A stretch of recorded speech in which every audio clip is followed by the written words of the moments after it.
authority builds without hesitation. Opposition collapses under momentum. The Ballroom, in theaters now. They tried everything. Investigations, indictments, gag orders, raids, assassinations, and when all of that failed, they went after his construction project. A coalition of activist preservation groups ran to federal court demanding an emergency halt to President Trump's privately funded White House ballroom. They claimed abuse of power. They claimed irreparable harm. They claimed the president couldn't build on White House grounds, and today a federal judge told him no. The injunction failed. Construction continues, and once again, the lawfare machine just hit a wall it can't break through. Because President Trump's going to have the biggest balls in Washington, D.C. His balls are going to be the talk of the town. Some balls are held for charity, some for fancy dress, but the balls that are held for pleasure are the balls I love the best. And that's exactly what President Trump's going to do. He's going to have all the balls. The biggest balls in D.C. But here's what this fight's really about. The Ballroom project, funded entirely with private money at an estimated cost of $300 to $400 million. It would give the White House a world-class venue capable of hosting state functions and even future inaugurations. No more renting hotel ballrooms, no more outsourcing American prestige. Trump wanted to build something permanent, something grand, something that says America doesn't beg for space, it creates it. And that's exactly why they tried to stop him. The National Trust for Historic Preservation, they filed suit claiming no president should be allowed to alter the White House complex. But here's what they don't mention. Renovations, demolitions, and expansions have happened throughout history. The Roosevelt Room, the West Wing itself, changes happen. But when Trump does it, suddenly it's a constitutional crisis. See, this was never about preservation. It was about control.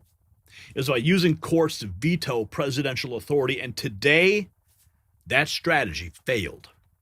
Some breaking news for your holiday shopping.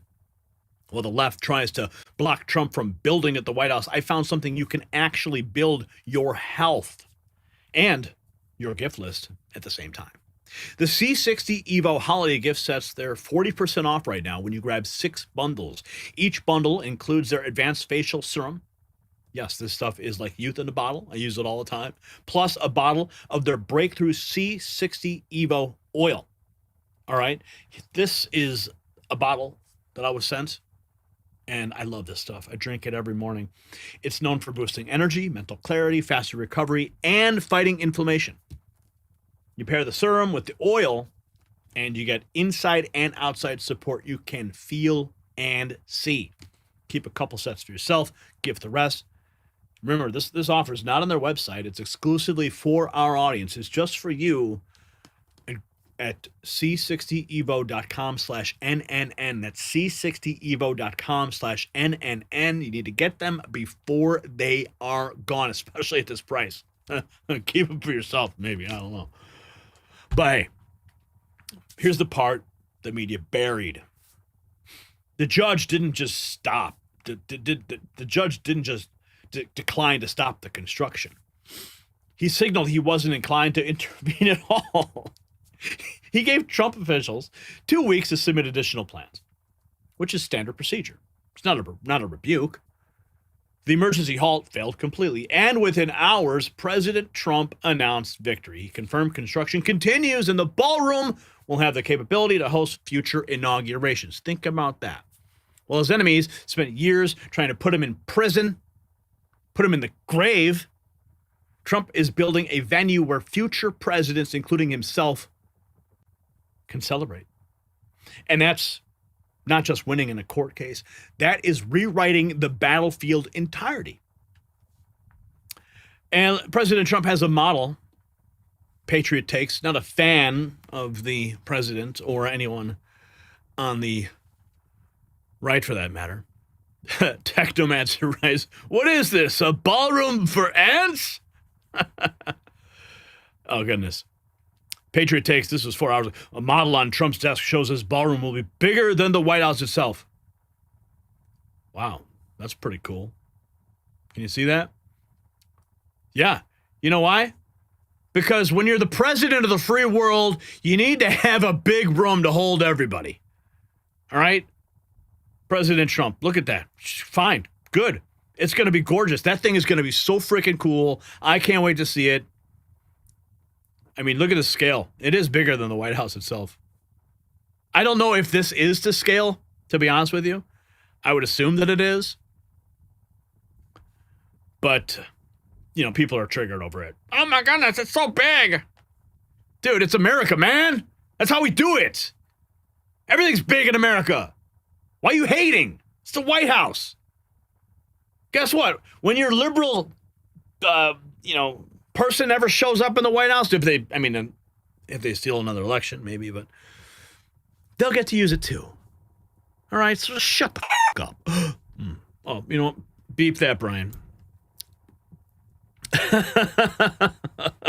Sometimes I get a little ahead of myself.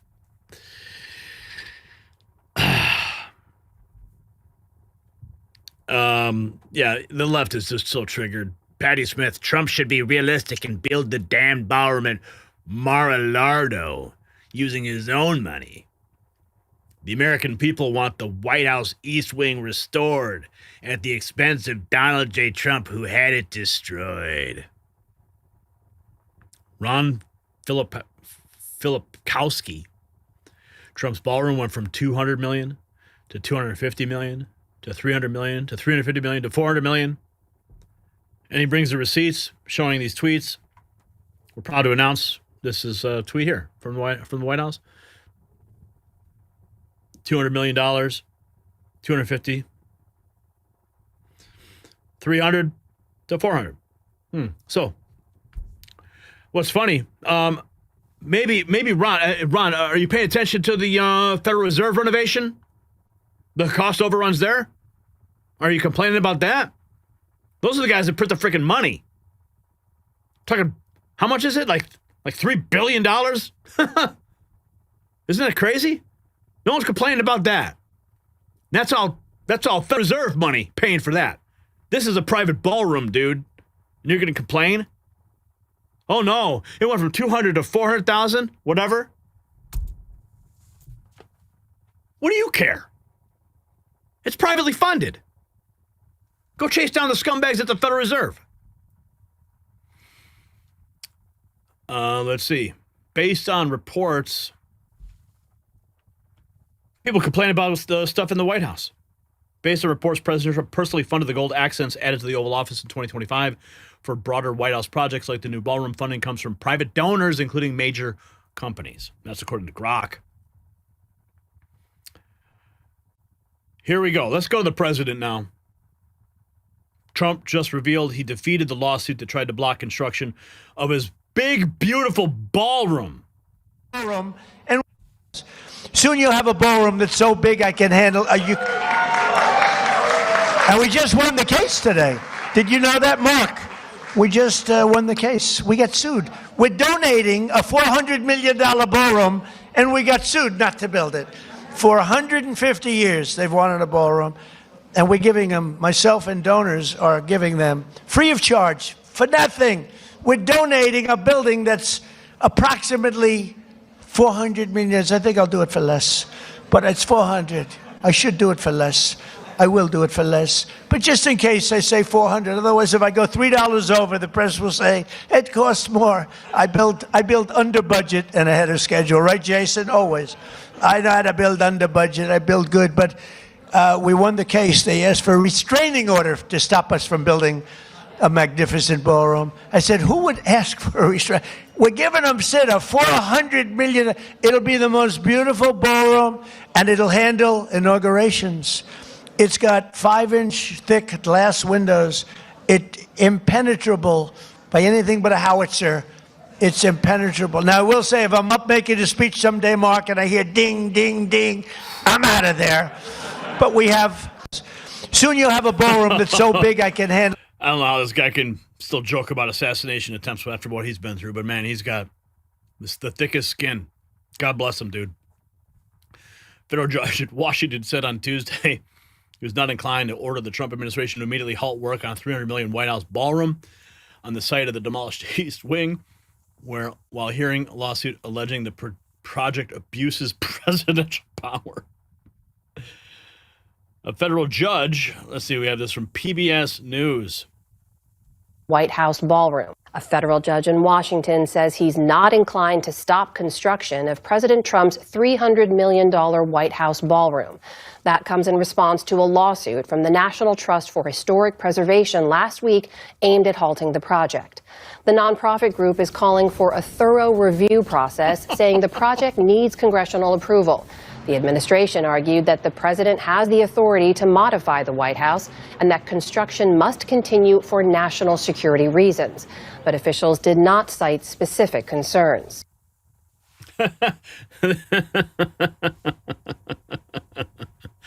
The big, beautiful ballroom continues. Federal judge indicates he won't halt the White House ballroom project. Judge Richard Leon said Trump officials had 2 weeks to submit the plans for their controversial addition. Historic preservationists are demanding an immediate halt. Here's a hot take from Damani Felder. Democrats won't admit it, but this is the real reason they're crying about Trump's ballroom so much. Down in the Democrats will never admit this, but the real reason they're mad at Trump for building this ballroom is not because he's destroying a historical monument, because they don't care about those at all. They were the first ones out there destroying monuments themselves or dumping paint on them or pulling them down in the last 4 years, and they think you won't remember that, but you do. The fact of the matter is, Trump is building something, building a legacy that will last long after he is gone. And when your ideology is simply to destroy everything, which is what the left's ideology is, that's why they always go out and about saying, oh, burn this down, tear this down. That's why they always go out and riot and loot, is because destruction is their default setting.